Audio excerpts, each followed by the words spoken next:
সংকটময় সময়, দুর্যোগময় সময় এদেশের অস্তিত্ব লড়াইয়ে যে কোনো আন্দোলন সংগ্রামে সাধারণ মানুষ এবং বাংলাদেশের পক্ষে সকল সময় অবস্থান নিয়েছে।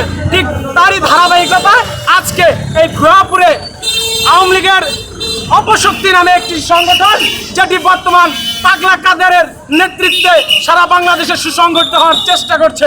আমরা আজকেই দেখতে পাচ্ছি যেই স্বাধীনতার ঘোষক শহীদ প্রেসিডেন্ট জিয়াউর রহমান, সেই স্বাধীনতার ঘোষককে ব্যতীত রেখে আজকে এই মুক্তিযোদ্ধা মঞ্চে আয়োজন করা হয়েছিল।